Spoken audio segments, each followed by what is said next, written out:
Let's do it live, or maybe not. But we're here and we're happy, and Week 12 is almost done. Welcome to a Monday pre-Thanksgiving edition. Maybe later we will rank our least favorite Thanksgiving foods. Let's workshop that for Wednesday. But regardless, today's Monday. We thank you for being here for another edition of Inside Coverage, the how and the why, any and everything you need to know in the National Football League. We're here 4 days a week. My name is Andrew Siciliano. How'd you enjoy your Week 12? Rhetorical question, because you can't really answer back to the podcast or to the TV or whatever. I enjoyed mine. Browns won. Shedeur Sanders threw like a touchdown, and like the offense was great, and Myles Garrett is superhuman. We'll get to the Browns in a little bit. There were other games here, like many other games, many of which were surprising, some of which were not. To break that all down and to be my partners on this Monday podcast excursion, ladies and gentlemen, a guy with red hair and a guy who's bald. It's C. Robin Franklin. It's Charles and Frank. Charles Robinson and Frank Schwab, kind of like an off-the-air inside joke. Regardless, gentlemen, Charles, it is great to have both of you here, but I'll start with you, Charles. Hi. What about you? Now, you've pointed out what we get picked on. Oh, I'm short. Yeah. I am short. Yeah. So this was the off-air conversation about names we're called as grown men, as adults, as reasonably productive members of society. Yeah. Charles's call is the ginger, and Frank is bald, and I'm short. Wait, what? I have big ears also. I know these things. I've been this way since I'm 14. Why are we? If I could take a second, Andrew, I just want to congratulate the fine people of Chicago with their powers of observation for figuring out last week that I was bald. That really, it took a lot of brain power from the good people. Well, you called their team frauds. I did call their team frauds, and I'm happy too. You used the F word yesterday that they won their Super Bowl by beating. Let me check my notes here. Mason Rudolph and the Pittsburgh Steelers by 3 points at home yesterday. Let them be happy. I'm sure nothing can possibly go wrong when you go to Philly on Black Friday, and I won't be revisiting this on the 500, 600, I think, comments on Instagram right now in that video of me calling you frauds. But yes, the great people of Chicago, I tip my cap to you figuring out that I do not have hair. Wait, I didn't know this. I was very surprised. Last week, we cut a video where I'm like, everybody should be rooting for Shedeur. Here's why it's good. Here's why the people aren't really against him. And I had someone send me a hidden request and ask me a message. And he wanted to connect with me so he could ask me this question.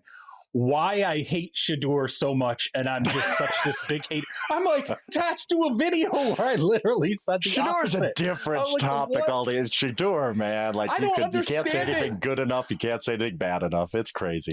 Yeah, we'll get to that. Because there's some kind of hidden negativity behind all of it, which isn't necessarily true. I was on with former MVP Rich Gannon, Super Bowl, earlier today on Sirius, and I said, all I ask with Shedeur is that we have a reasonable conversation. But you can't have that. No chance. There are some stories over the years in sports about which you can't have a reasonable conversation because it always leads to confrontation because you're either team A or team B. Sometimes, as we always like to say, both can be true. We'll get to the Browns coming up in a little bit. As I overuse my both can be true. Both can be true. The Cowboys had one of the greatest comebacks in franchise history, and the Eagles blew a massive lead and had one of the biggest disappointments in franchise history. Both can be true, but at the end, what we know is that the Cowboys, after falling behind 21-0, beat the Eagles 24-21. And all is wrong in Philadelphia. And Nick Sirianni has to come out today and say he is not firing offensive coordinator Kevin Patullo, and that he has a disagreement, respectfully, with Saquon Barkley, who said that he thought the Cowboys wanted it more than the Eagles. This is the second largest blown league in Eagles franchise history, the longest since Andy Reid's, or the biggest since Andy Reid's first game, week 1 in the last century, week 1, 1999. And the last time, and Charles, this is my favorite note of this game, the last time the Cowboys won a game after trailing by 21 points was back in 2014. It came against the Rams, and the Rams offensive coordinator that day, Charles, do you know? That day on week 3, 2014. 2014 Rams offensive coordinator. Who was the head coach? I don't remember who the head coach was for the Rams. It had to be Fish, right? It was Fish, Jeff Fisher. Oh, yeah, I think his Jeff Fisher. I think his offensive coordinator was the son of a famous NFL head coach, correct? Yes, who happened to be on the other sideline yesterday. The OC was Brian happened to be in the house yesterday, Brian Schottenheimer. Yeah. Good pull. Brian Schottenheimer. Nice. So Saquon rushes for 22 yards, and the Eagles fall to the number 2 seed. C-Rob, what say you about this one? I'm worried about Saquon now. Like I didn't all season long. I've been sitting here thinking, look, it's a funk. They'll get it together. Maybe it's an offensive line issue right now. Maybe it's a scheme issue where you can't press the football down the field, throwing it. I was blaming it on everyone else, and then I started to go through some of Tank Bigsby's carries. And and not just, look at them, chart them. I actually went and looked up Tank Bigsby's carries on YouTube, started pulling, and other social media platforms. And I will say this, Bigsby for limited carries looks different than Saquon running the ball. I'm not saying Tank Bigsby's a better player, but when he has gotten his limited opportunities, there is just something different about the way he is running versus the way Saquon is running. And I am questioning, is there something going on with Saquon that is not really fully being expounded on? Is there some kind of an injury we don't know about? Is there something lingering that is not appearing on the injury report? Because he is not anywhere near the player he was last year. And he makes a critical mistake with that fumble late in the game against the Cowboys. And what worries me about this is what made the Eagles great down the stretch last year. The balance, the defense, the ability to pound teams and hit explosives. And they're not getting that with Saquon. And it's getting too late in the season to expect that suddenly it's going to be conjured. And the fact that I don't think this is an offensive line problem. I don't think it's necessarily a scheme problem. I think some of this now has to fall on Saquon Barkley. And I don't know how you fix that going into December. I think this is pretty easy, to be honest. And we spent all summer, all off season saying, look, when you get so many touches in a season, you come back the next year and you regress pretty hard. Saquon Barkley had 482 touches last year, and now we're trying to find other reasons. And you might be, Charles, you might be right. There might be a lingering injury. There might be this, but I think that's all related to 482 touches. It is what it is. Like we go back and you say, no running back has had this many touches since DeMarco Murray, and he fell this much the next year. And you go back in history further than that. It's just hard. It is. And this is why the Super Bowl hangover is real. It's not just the psychological stuff. It's also the physical stuff. They played a lot of football last year, a lot of really tough, high-level football. Their offseason is less than everybody else's. And you come back and you might just not be the same. And look, Saquon, it was all worth it. Saquon had one of the seasons for the ages. The Eagles won a Super Bowl. I'm not saying they did anything wrong. I'm just saying this is, I think, a little bit inevitable. People all called it out all summer that look, beware, especially fantasy football people, like beware of drafting Saquon Barkley in the first round, like 482 touches. Here's a history. Sometimes smart fantasy football people, like the ones we got on our staff, are just smart football people. And I think that this was very prescient. It illuminated, like, yeah, Saquon might take a big step back this year. I didn't expect this big of a step back, but I do think the Eagles' offense as a whole is just broken. Like, there's a lot of smart people, including our people on our staff, looking at the All-22 and saying this offensive scheme is just not good. And there's no imagination in the pass game. They miss Kellen Moore a lot. They miss Kellen Moore deeply. And I guess what do?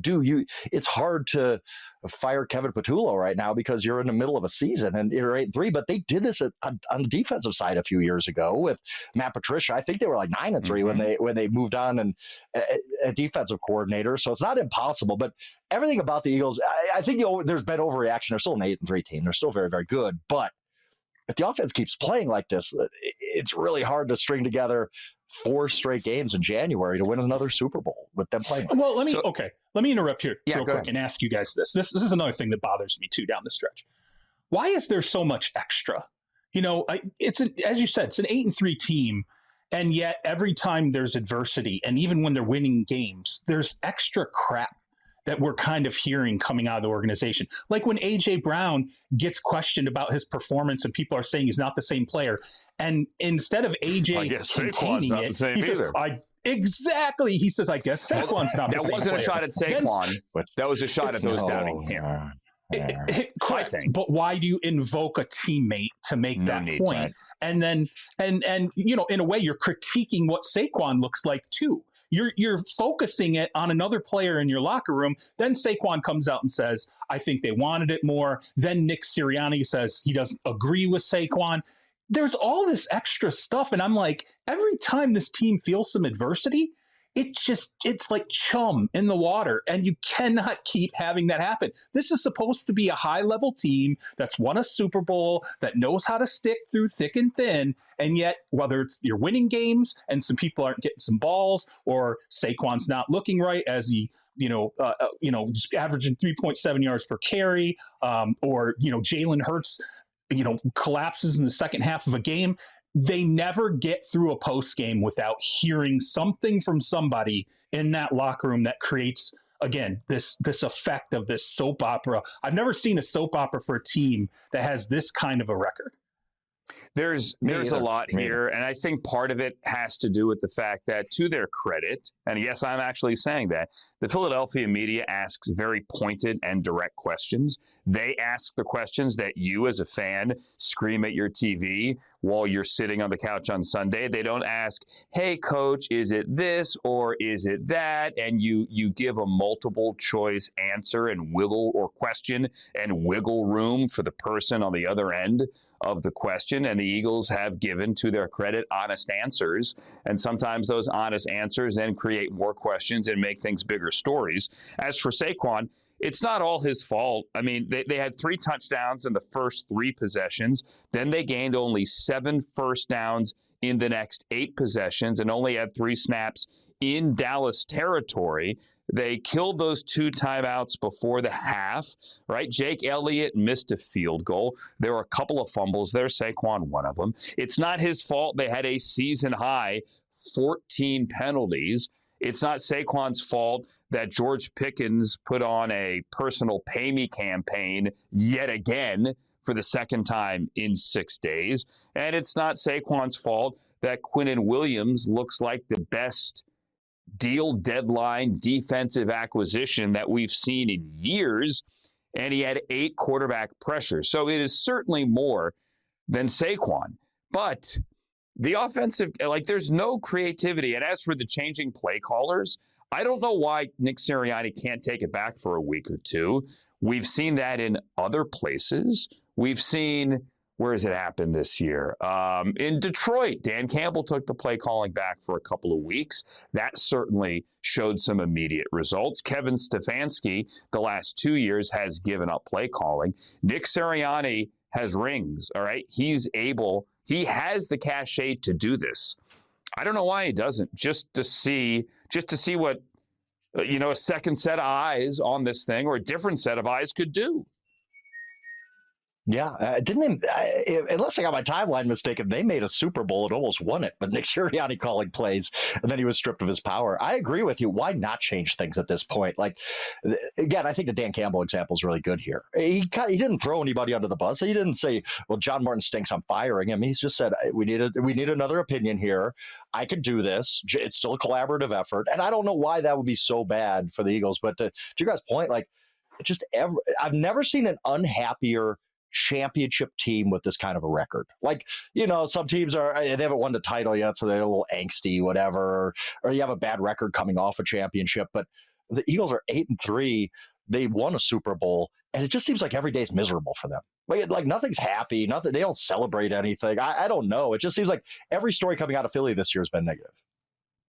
Well, and then, you look at the second half of that game, Where was the Eagles pass rush? What happened the last couple of weeks? Yeah. They've been lit, right? I mean, they just yeah. Yeah, I think Kobe Dean was the only one that had a sack.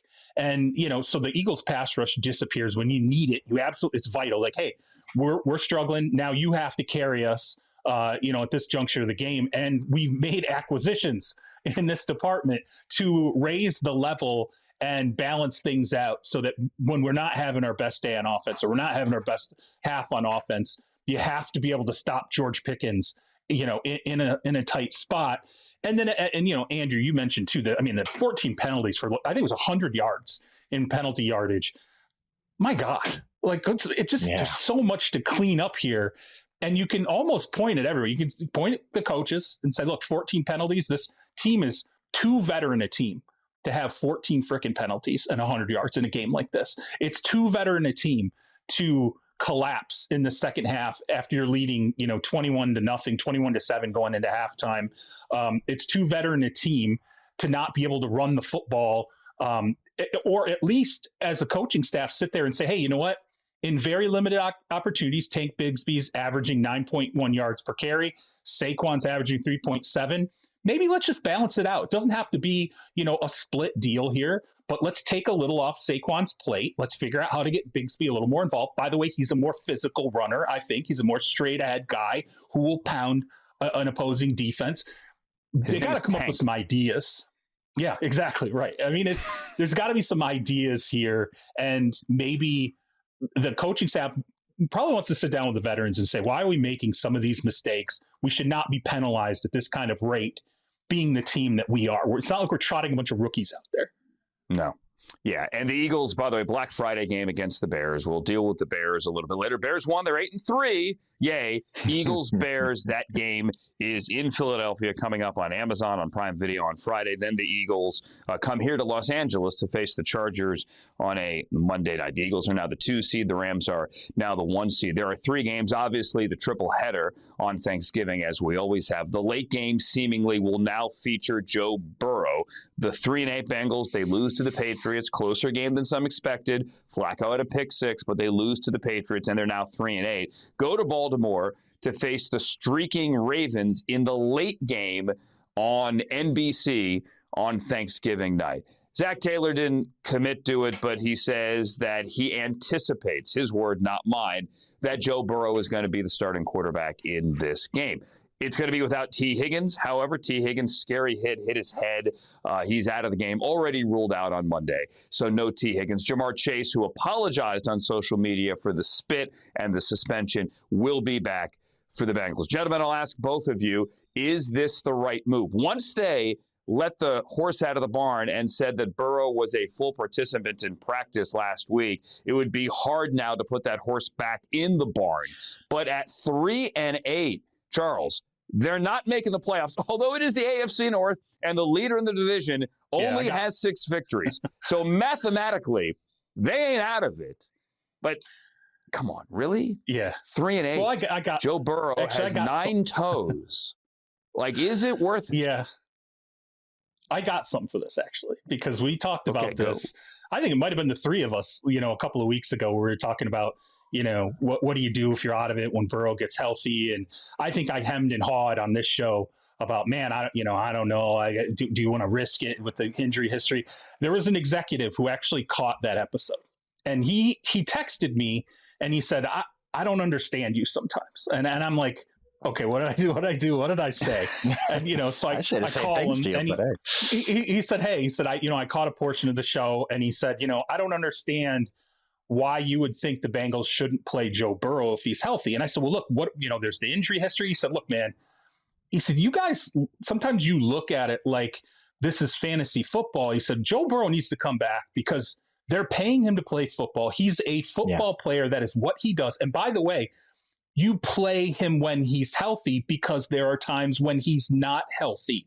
You have to get him out there when he has the ability to play football games to justify what he is. He said, you owe it to your fans. You owe it to your ownership. And he said, by the way, you owe it to the coaching staff and the other players on the roster to have a quarterback out there that can affect jobs, that can keep that wide receivers coach needs to keep his job. The offensive line coach needs to keep his job. The quarterback's coach. He said, everybody counts on Joe Burrow being out there and being the guy. He said, that is what the life of a quarterback is.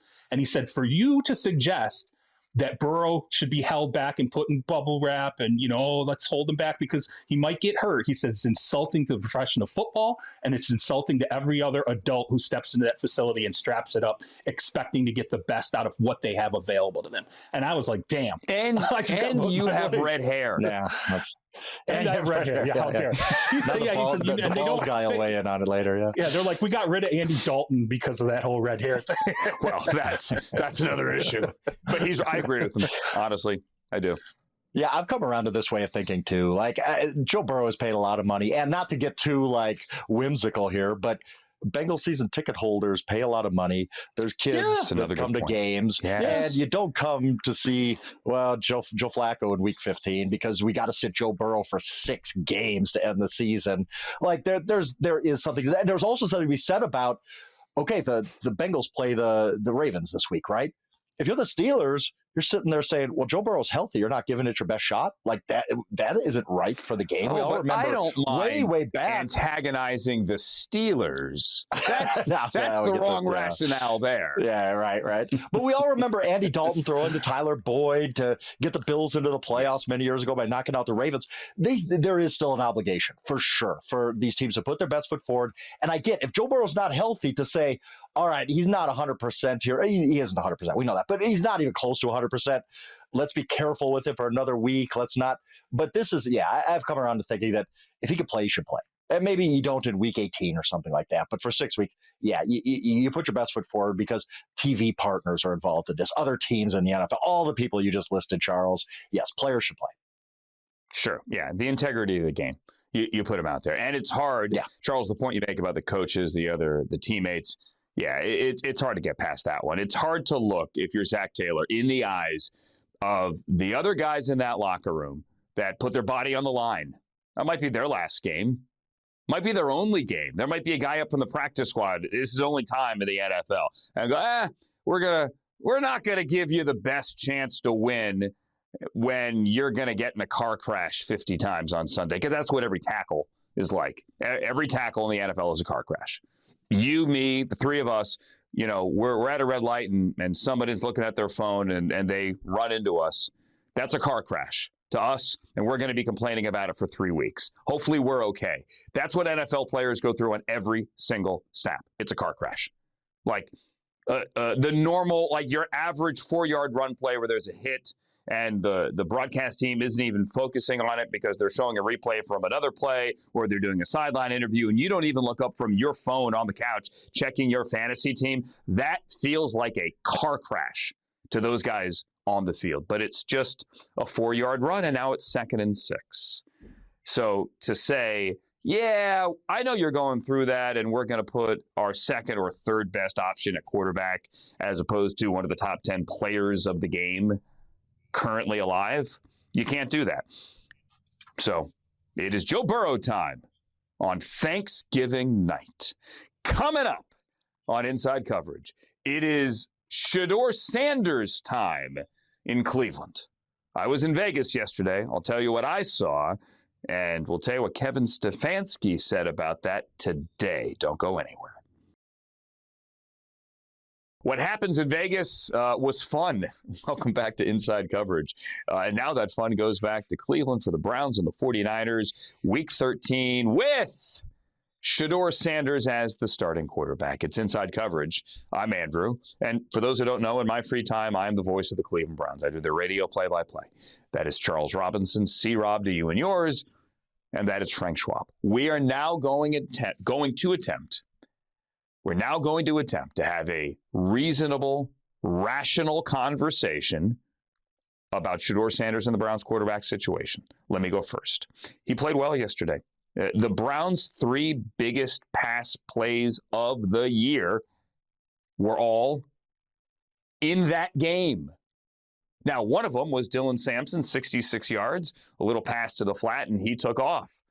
So it was obviously the running back and not the quarterback. But the quarterback, put the ball in a perfect place on the upfield shoulder, allowed him to get that head start. Blocking set up nicely, and he took off. The 52-yard pass to Isaiah Baum that traveled 55 yards in the air was a pass that, as Myles Garrett said, not a lot of guys can make. He kind of did it was against a zero blitz. He outflanked the blitz, and then it was a jump pass that went 55 yards in the air. And there are other times when he looked like a rookie quarterback. He threw a pick into like 19 Raiders. Bad eyes, threw it to Charles Snowden. He looked like a rookie quarterback at times. But he gave the Browns an element that they have not had all year, the ability to stretch the field. You got to loosen up the box, give Quinshawn or Sampson or any running back room to run, and that is what Sanders can do. So let's have a rational conversation. Both can be true. Dillon Gabriel has done some nice things this year. He got 6 games. It is now only logical, and Kevin Stefanski made it official today, only logical that you see what Shedeur Sanders can do. Because if you go back to July, and I was standing right next to him during the press conference when Browns owner Jimmy Haslam laid it out pretty clearly, and it made sense at the time. We have 2 first-round picks next year. The Browns do. They have the Jaguars pick as well. And damn you, Trevor Lawrence, for rallying them back again. But they have 2 first-round picks next year. Organizationally, you have to see what both of these rookie quarterbacks can do. You just have to. So you know what you have heading into next year's draft. Dillon Gabriel had 6 games, and you hate to see anyone lose their job because of an injury, especially a concussion. But the good news is Gabriel has cleared concussion protocol. It's now time to see what the other guy can do. And what we saw on Sunday, there was some excitement and enough good to say, let's see now what you can do in your 3rd experience on the field and your 2nd career start. Charles, you go first. Yeah, it was funny because when I was watching this game and he hit Isaiah Bond with the 55 yards in the air, the first thing I thought to myself was, that's the first time I've seen Isaiah Bond's speed show up on a cut up on it. This is the first time I've seen this skill that Isaiah Bond brings to the table utilized by a quarterback. That matters, right? I mean, Isaiah Bond could be a very important piece moving forward for the Cleveland Browns as well. You have to have the tools to utilize him, and Shedeur has the arm to do that. So that was one thing that I looked at and I thought, that's a great positive. Plus, it came on a rollout where Shedeur looked comfortable. He had another rollout where he hits Jerry Jeudy open in space. Jerry Jeudy inexplicably doesn't realize there's a defender come behind him. Fumble gets forced, and then they lose points. Look, there have been more points on the board, right? So that's a scoring opportunity that's taken off of Shedeur's plate at that stage. But also another play where he looked comfortable and found something downfield, a big chunk explosive play that he helped make happen. So, look, those 2 things to me, I sat there and I'm like, okay, what's the consensus when it was over? I thought to myself, like, just give it to them. Let's go. Let's see what they have. We know what it looks like under Dillon Gabriel. And if you're a good organization, you want to have all the information in hand when the offseason comes. And what that means is we want to know what Shedeur looks like measured against Dillon Gabriel.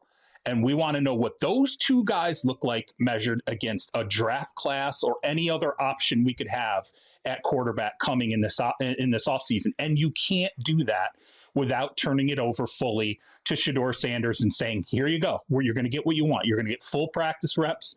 And I love that he came out and he said, imagine what this would have looked like if I had a whole off season and all. Give me a whole off I'll give it to him. Yeah, I give it to him. I'm like, I like that, you get a little bite of steak. He's like, imagine if I gave you the whole steak. How about that? Let's talk in those terms. I like that mentality, and it just, you could see functionally the offense felt a little more creative. I texted Andrew. I asked you, I said, hey, I don't remember them using this Wildcat before. Andrew had pointed out they had used it against Miami. I like that they brought it back, though. That's something where they're like, hey, we can revisit this and start to do some things that maybe are a little more creative rather than this, middle of the route tree and in. Everything seems short and hoping somebody makes a big play happen. I even thought the Dylan Sampson pass. It was fast. It allowed Sampson to sit there and set up his blocking. It was the right decision. I mean, it was set up perfectly. There was just, to me, an abundance of things, despite what people want to say about the advanced analytics, that they instantly rolled out and said, look how horrible this was. It was, with the eyeball test, it was something where you're like, okay, there's enough here to roll. This is his first rookie start. They win the game. Clearly it mattered to players. Andrew, you mentioned how Myles Garrett, reacts to the past Isaiah Bond. All of that matters. And now we get to see. Let's see where this goes. That's what matters. Yeah, absolutely. I mean, look, we do have to mention this did come against the Raiders, who may have slipped past the Titans as the worst team in football. Absolutely. But I'm not going to move the goalposts. I'm not going to do that, because the fact is, Shedeur Sanders, with a week of reps, went out and looked pretty good. And for a 5th-round rookie, like, we're going to talk about a guy who was drafted 10th overall last year who hasn't looked that good in a game this year. Like, it's not easy for Shedeur Sanders, no matter who the opponent is, whatever, to basically in the middle of a season be told, hey, the entire world's watching, kid, go out there and do your best, after you went 4 of 16 against the Ravens in a really, really tough spot. So I think Shedeur did everything right in this game. Did he? Was it like a eureka moment where the Browns are like, well, we don't need a quarterback for the next 12 years? No, but it's enough, like you said, that they came in on Monday and said, we got to give the kid more starts now. Like, and that's exactly what you want to see out of Shedeur Sanders. It wasn't some half-baked idea because of all the media, social media controversy or all that. It was just, yeah, this is the right thing to do. Shedeur Sanders deserves another start. And that's a pretty big thing for Shedeur, to go out there and impress enough to the organization to say, yeah, you were drafted 2 rounds behind Dylan Gabriel. We don't like when players lose their job to injury, but you showed us enough that we're going to give you more. And I think that's perfect for the Browns. The worst thing that happens is Shedeur struggles and they lose games. Well, they were losing games anyway. It doesn't really matter. But that's an answer. Find out, like you said. That's an answer. It is an answer. Yeah, it's absolutely an answer. And you go into next April's draft with clarity to say, all right, we need to draft a quarterback or we don't or whatever. But I think that Sunday could not have gone better for the Shedeur Sanders. I don't care who he played. I don't care what the circumstances. I don't care the advanced stats. He looked good. He looked good. And again, this is just basically the first step in his journey. I don't want to make I actually really will say, I thought the conversation around Shedeur yesterday was actually pretty good. Like, it wasn't crazy. Okay. Nobody was putting him in the Hall of Fame. Nobody was saying, wow, this guy, Kevin Stefanski should be fired for not using this guy before because he hates it. There was no nonsense. It was just kind of, yeah, Shedeur played pretty well. We'll tip your cap. But we want to see you again next Sunday against the 49ers. Well, it's hard. And the one thing I said, and I said this to a lot of people, I said this to people around the team over the weekend as well. The only thing we can guarantee is that Monday there will be an overreaction of some kind, whatever happened in the game. And there was some uncertainty, like, don't know what's going to happen on Sunday. I would say everybody was optimistic.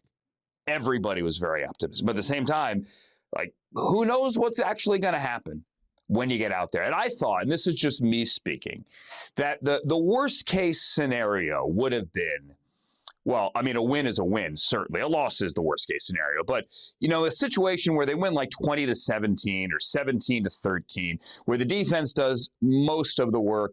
Shedeur's numbers are not great. Maybe he throws a couple of picks. There is no wow moment. And there were wow moments. But let's say there were no wow moments. And then it's, well, what do you do on Monday? And undoubtedly the fans and the unreasonable members of the media or the opinion culture would have lost their mind if the team had gone back to Dylan Gabriel. But that would have been a scenario in which you're like, I didn't see a lot. And I said all weekend, it's got to be a knockout.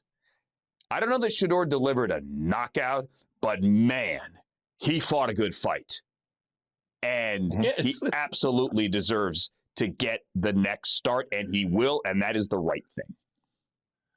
What was done here is it's a lean into meritocracy, right? He merits more. Absolutely. He showed, I merit more. Yes, and absolutely. That's all you can do. I mean, that's not, so everybody, I mean, it was funny because there was a point late Sunday night where I saw a couple analysts who were like, well, they're going to rob him. It's not even going to matter. They're going to rob him on Monday. And they were already, I'm like, Kevin Stefanski hasn't even made his decision yet, and you're already killing him.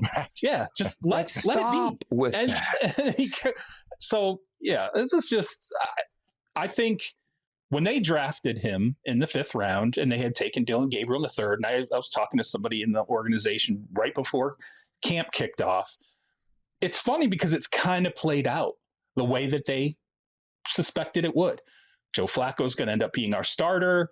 Eventually, we think Dylan Gabriel will be the next person up who will earn that opportunity. And then we will watch Shedeur to see as he develops. And if he gets a chance and does something with it, that can't be ignored. That's exactly how it played out. It's exactly and entirely how it played out. So people just relax. And it wasn't a conspiracy against Shedeur that Dylan Gabriel went first. They drafted him first, and that's all you got to know. Okay? And there were 143 picks before Shedeur got taken.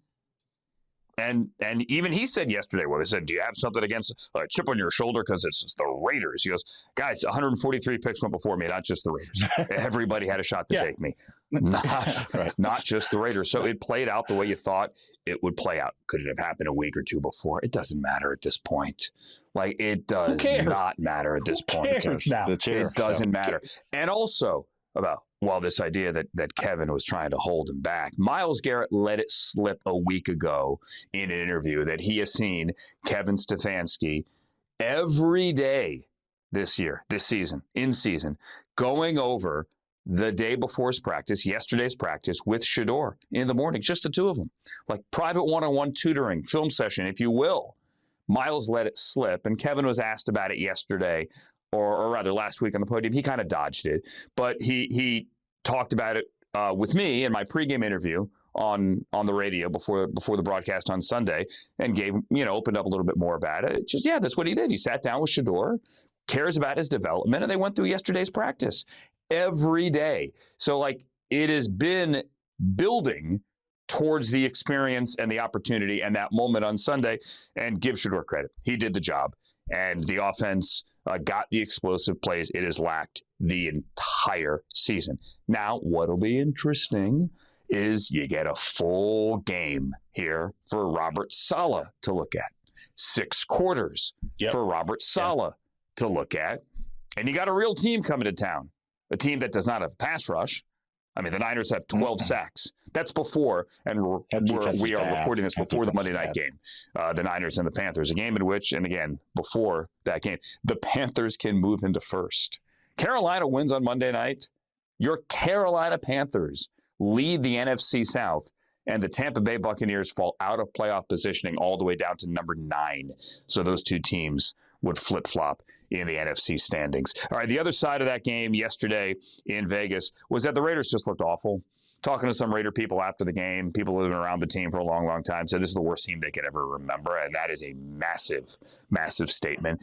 Looking at that defense, Landon Roberts played a good game, and look, there are other pieces on that defense, but it's really Max Crosby and a bunch of journeymen on the defensive side of the ball, especially in the secondary. Darian Porter is a nice third-round piece, but the offensive guys, it's Brock Bowers and Ashton Genty.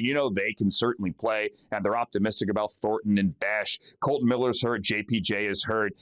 And look, they got to Geno Smith 10 times, and they could have sacked him 15 times.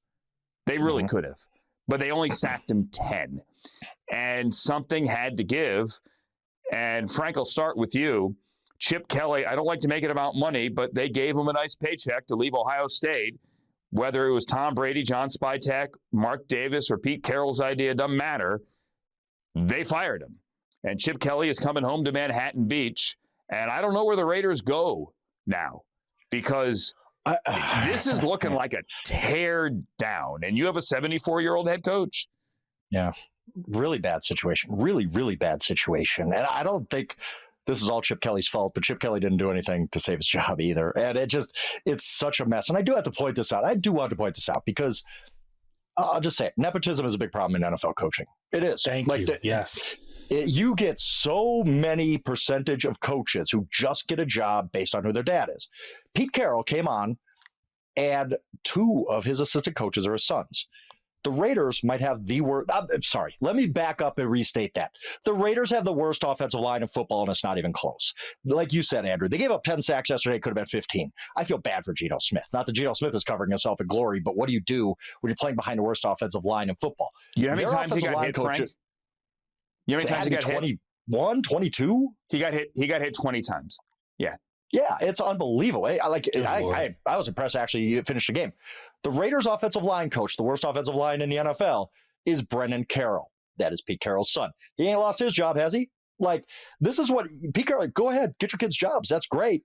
But if it doesn't work out and you end up having the worst offensive line in the NFL with your son coaching the offensive line, you should hear the criticism for it. And I think that he's just made a lot of missteps. And even though I like Pete Carroll, again, I talked last week, I think he's got a resume that could put him in the Pro Football Hall of Fame, resume could put him in the College Football Hall of Fame. He's had a great career, but there's no upside to running this back in 2026. He was brought in to immediately raise the competitive level of the Las Vegas Raiders. That not that they were going to even get out of last place, but that's what the Raiders kept saying. Well, we need a culture, blah, blah, we need to take. It's gotten so much worse. They were way better under Antonio Pierce. They were way better with our friend Josh McDaniels. Like, it has gotten so bad for the Raiders. Oh man, I think they're the worst team in football right now, behind the Titans. And I don't see how Pete Carroll comes back. I just don't. Like, it just doesn't make any sense to bring back a 75-year-old coach after the season he's had. This had to be for Frank to dap up the Josh McDaniels era of the Raiders means this is literally the worst thing. That is unbelievable. That is, I never expected that. You know how bad it was, Frank. Charles. It's worse. It's worse now. Hey, listen. And the complication here. Josh always told me that his mom loved watching my show on NFL Network. So I just want to say thank you, Mrs. McDaniels. Okay. And we love your son. Go ahead. Yeah, we're not. Josh is fine. Josh is this is so far in the rearview mirror for him right now. He's like, thank God, I'm good. I'm all right. I'll let you with Drake May. But no, there's what's really interesting about this that goes beyond just the immediate. I mean, look, you fired your special teams coordinator. You fired your offensive coordinator. Who the hell was building this staff in the first place? And by the way, Chip Kelly came out. He let the cat out of the bag a long time ago and said, when I sat for an interview, the guy who got me on board was Tom Brady. He basically said that Tom represented the ownership group in the interview. He pointed it at Tom Brady as being his guy that helped persuade him to end up taking this job with the Raiders. So not a great look for him to get fired. And it really have been described as sort of a Brady-inspired move, which when he ended up on Pete Carroll's staff, people are like, what's the connection there? Wait a minute, what's the connection between Pete and Chip Kelly? People weren't making the natural connector to him becoming Pete's offensive coordinator. And then after what Chip Kelly said, people were like, the connector was Tom. Like, he was just painted as a Tom guy. Then Geno Smith has the background that he has with Pete Carroll. There's no question about that, but it's been floated out there that Tom preferred Geno Smith over Sam Darnold. Also not great. So what now has transpired? You have people through the league, particularly Patriots people, ex-Patriots people who have proliferated throughout the NFL, who still have relationships with Tom, who still keep an eye on what's going on with Tom, who are now asking, is everybody on the same page in that organization?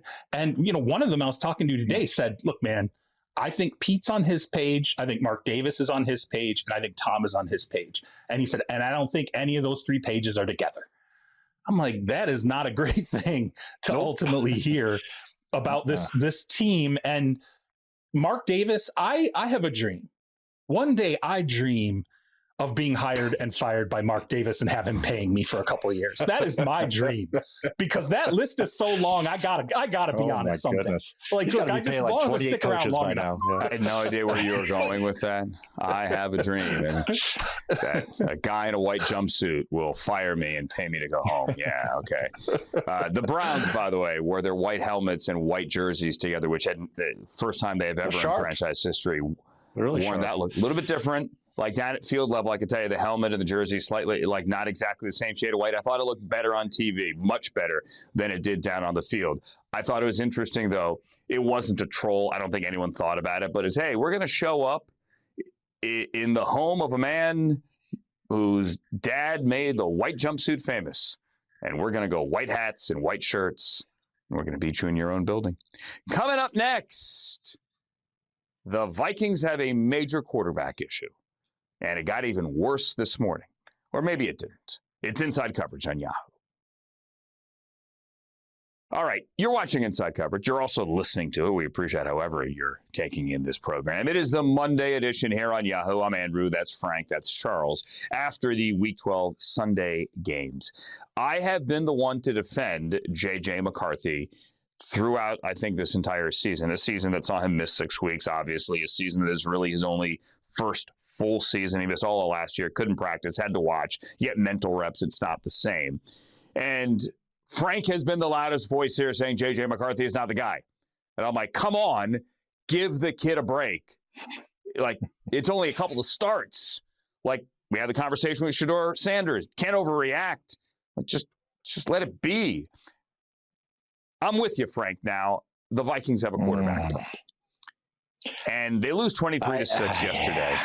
They lose, and it was bad.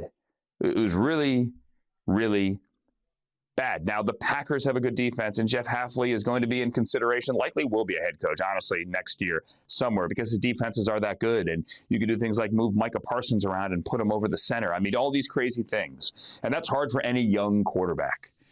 But now JJ says, or no, the Vikings say he's in the concussion protocol because he didn't feel right on the flight home. So that's unfortunate. And if he can't go this week, it's going to be Max Brosmer, the undrafted rookie free agent, the guy out of Minnesota who they like a lot, but has done not much other than come in and take a knee and wind down some games. And the Vikings now 2 years into the JJ McCarthy experiment, and this is year 2, don't know yet what they have. Or, Frank, do they know what they have? That's the question. I think they have to be fearful about what they've seen, because what J.J. McCarthy is showing is not even a professional level football. And if he wasn't a 10th pick of the draft, I don't know that he'd really be on a roster today. Like that's how bad he's been. Like his passer rating is 57.9. That is beyond awful. It is 18 points worse than the second worst quarterback in the NFL with at least 150 attempts. That's Cam Ward, who is a rookie who is having his lumps on a really, really bad team.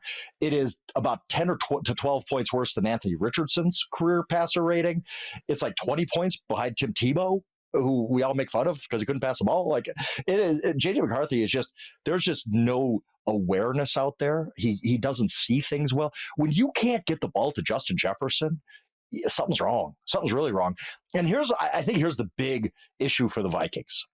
What if Max Brosmer comes in and just looks average, like below average? Like he's an undrafted rookie. You're not expecting the world.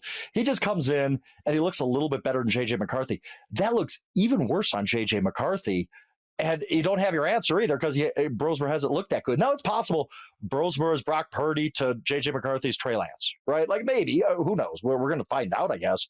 But right now, this is not a one-year problem for the Vikings. This is a 2026 problem. This is a 2027 problem. How do they get out of this mess? Like they had Sam Darnold and Daniel Jones in their building last year, and they said, no, we're going to go with McCarthy. We're going to see this thing through. And I don't know how you sell starting 2026 with J.J. McCarthy as your preferred quarterback, unless something changes before the end of the year. J.J. McCarthy has a great 4 games to end it, whatever. Right now, it's scary. He just does not look like an NFL quarterback, and honestly, not even close at this point. Well, I mean, look, first off, I would like to know, and I'm going to presume the concussion protocol and this concussion is legitimate, right? Because I know there are probably some people who are like, totally. Yeah, maybe they're manufacturing a little bit of an excuse here to pull him back but not bench him. It's not a benching. If he's in the concussion protocol and he can't start, give him a break, give him a breather, do a mental reset, and kind of see where he's at. If he is concussed and he is in the protocol legitimately, I would like to know, when did that happen in the Green Bay game? Like, was he playing part of that game concussed?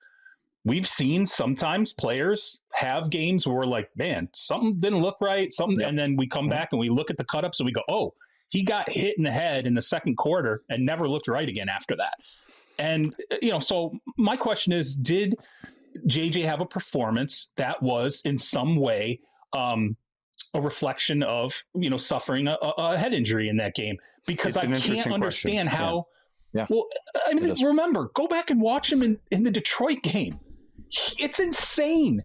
The player that you saw against the Packers versus the player you saw against the Detroit Lions, it does not make sense that they're the same human being. Okay. Well, let me say this, Charles. Kevin O'Connell was asked. So he announced it today on the podium. He said that on the team flight home, JJ said he wasn't feeling right, reported to the medical staff on the flight, and then they have put him in the concussion protocol. Kevin was asked, when did it happen in the game? He said, honestly, I don't know. And it, sometimes head injuries are tricky. And sometimes you take a hit during a game, you shake it off, and then afterwards you're like, man, I'm off. I don't feel right. So is it an excuse? No. Could it possibly be an explanation as to why he played so poorly? Yes. I mean, that's certainly a possibility, but you simply don't know. Yeah, and I mean, that's the thing. Maybe he didn't know either. You're in a game, the adrenaline's pumping. Maybe you're off and you're not really realizing that you're off. But, okay, let's set that to the side, though, and talk about the future of J.J. McCarthy. I keep thinking about a conversation I had with someone with the New York Jets when the Zach Wilson, failure, it was in its final phases. It was clear Zach Wilson was never going to be the starting quarterback of the Jets. And I talked to a member of that Times Brain Trust, and he said to me, we never should have started this guy in year one as a rookie. And he said, and we most definitely should not have kept pressing him into action once he lost his confidence. We ruined him. He was like, you just straight up said, we ruined him. We ruined his confidence. He was never going to be the same player for us ever again. Maybe he can recapture it elsewhere, but he was never going to be the guy that we thought he could be. I think about that with J.J. McCarthy, and I advocated for his benching last week. I said, I think they need to give him a rest the way that the Panthers gave Bryce Young a mental reset. I remember then I thought Bryce Young's done. He's over. It's finished. I talked to somebody in the organization, swore to me up and down, he's not done. We're not done with him. He just needs to take a step back so he can get back and centered mentally. It turned out that was the right decision to make. I think the Vikings have to now look at that with J.J. McCarthy and say, is this where we need to go with this? But, look, projecting out into the future, he's had a meniscus injury that knocked him out, obviously, his rookie year. He's had an ankle sprain injury that took him off the field. Now he's got a concussion. He was a guy who, when you talk to evaluators, you say, hey, he's got a narrow frame, doesn't carry a ton of weight. He could be a guy who gets, injured on the NFL level. His body could impact the way he plays the game of football. And then obviously there's this element of confidence. I think now in my mind, I'm like, look, regardless, you have to this offseason, if you're going to keep J.J. McCarthy in the fold, you're going to have to get another quarterback to compete with him. It's that simple. You're going to have to go down the avenue that the Indianapolis Colts did with Anthony Richardson and say, we're getting someone in here. They're going to compete. And if the veteran wins the job or whoever we bring in, whether it's a veteran or a rookie or whoever, we'll lean into that player and just make it an honest competition. That's simply, I think, where the Vikings are now. Yeah, and then they can deal with that in the offseason here, certainly, and we don't know when J.J. McCarthy gets on the field. Maybe he clears concussion protocol. This is a minor blip, and if he does, then you're on the road at Seattle, and good luck against that Mike McDonald defense coming up in the late window, the 4 o'clock window, one of 3 games on the Week 13 schedule at 4:05 Eastern time. So the Giants, for the 5th time this year, blew a 10-point lead late in the game. And what could have been the Jameis Winston wacky funhouse back page celebration, because he's an American treasure, and the touchdown that he scored and then the celebration that he had in the end zone, maybe one of my favorite moments of the year. But instead, they blow a late lead. They lose the game, and Shane Bowen is out as defensive coordinator. So to be clear, the interim head coach who took over after the head coach, Brian Daboll, got fired, has fired the defensive coordinator and has replaced him with Charlie Bullen, the outside linebackers coach. Malik Neighbors, who is injured, who is out for the year with an ACL, put up a tweet questioning why in a tie game, Kafka went for it rather than taking the lead and kicking the field goal. Again, then he deleted the tweet. The tweet suggested the Giants were trying to lose, which, Malik, you're injured. I get it. You're ticked off for your teammates. But if they try to lose, they got a better draft pick to help you out. Anyway, that's the wrong way to look at it.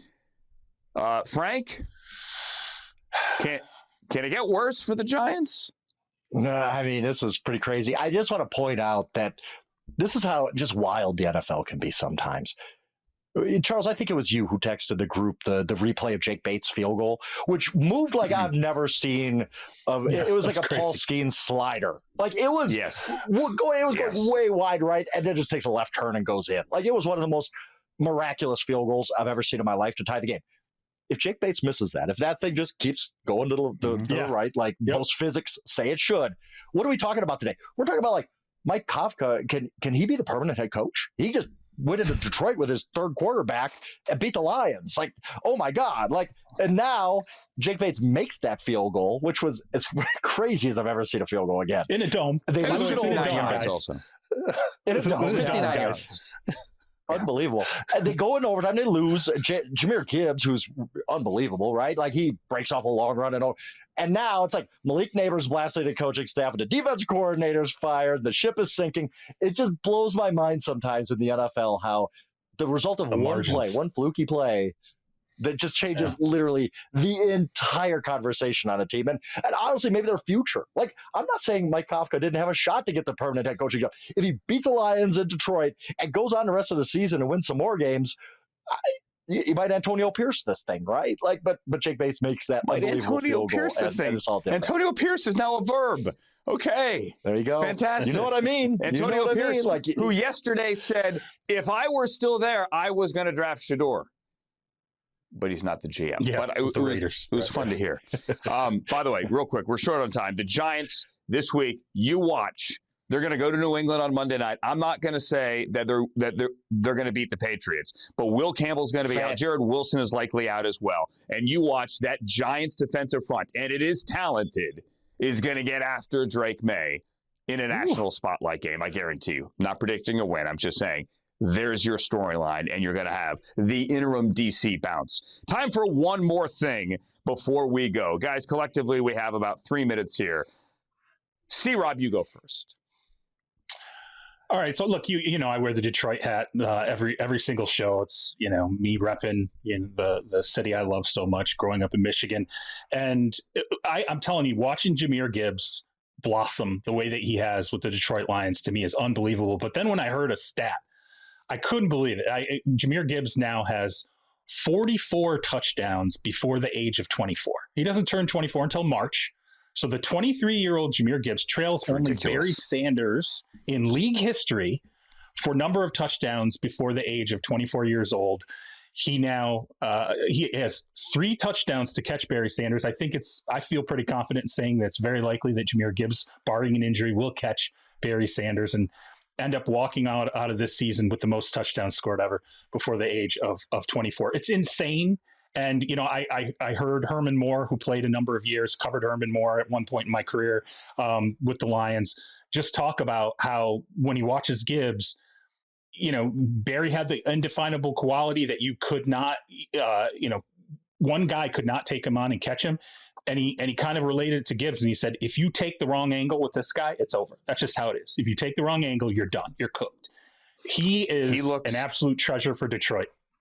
He looks fast in slow-mo. It's unbelievable. Shot out of a cannon. I don't think there's any right angle to catch that guy. Like, he just takes off. My one last thing, I'm going to go to another young, awesome player who's going to get paid also very, very soon. Jackson Smith-Njigba, another massive game against the Titans.